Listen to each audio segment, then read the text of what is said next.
नमस्कार. परिमंडळ 3 कल्याण डोंबिवली पोलीस स्टेशनच्या सर्व हद्दीमध्ये कल्याण डोंबिवली महानगरपालिकेतर्फे 16 व्हेइकल्स दामिनी पथकाचा यापूर्वी प्राप्त झालेल्या आहेत. त्या अनुषंगाने सर्व पोलीस स्टेशनच्या हद्दीमध्ये दामिनी पथकाची स्थापना केलेली आहे. या दामिनी पथकाचे मेन उद्देश जो आहे, की जे काही शाळा, कॉलेज परिसर असेल त्या ठिकाणी जाऊन त्या ठिकाणी भेटी देणे आणि त्या ठिकाणी काही आक्षेपार्ह वर्तन करणारे काही लोक असतील त्यांच्यावरती कारवाई करणं. अशीच ही कारवाई यापुढे सुरू राहणार आहे. आत्तापर्यंत जानेवारीपासून पर्यंत आपण त्याच्यामध्ये विविध कलमाखाली ह्या दामिनी पथकाने प्रभावीपणे कारवाई केलेली आहे. त्याच्यामध्ये मुंबई पोलीस कायदा कलम 110 प्रमाणे 62 लोकांच्यावरती कारवाई केलेली आहे. नंतर मुंबई कायदा कलम 112-17 प्रमाणे 481 लोकांच्यावरती आणि कोपता ज्यामध्ये काही शाळेच्या, कॉलेजच्या आवाराच्या ह्याच्यामध्ये जे काही तंबाखूजन्य पदार्थ विक्री करतात, अशा 470 लोकांच्यावरती असं एकूण 1013 लोकांच्यावरती या महिन्यामध्ये कारवाई केलेली आहे.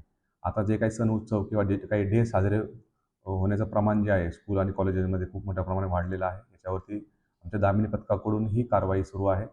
त्याचबरोबर आमचे काही साध्या वेशातील पोलीस अधिकारी, कर्मचारीसुद्धा विशेषतः महिला अधिकाऱ्यांचं हे पूर्णपणे पथक आहे आणि त्या सगळ्याच ठिकाणी त्यामध्ये शाळा असेल, कॉलेजेस असतील, काही कॅफेज असतील, नंतर काही टपऱ्या असतील, अशा ठिकाणी काही असले वर्तन करणारे काही युवक असतात किंवा युवती असतात.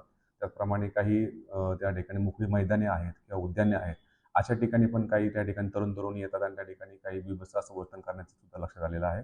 अशा सर्वांच्यावरती आमची ही दामिनी पथकाच्या अंतर्गत ही कारवाई सुरू आहे आणि ही कारवाई अतिशय प्रभावीपणे यापुढे अशी सुरू राहणार आहे. धन्यवाद.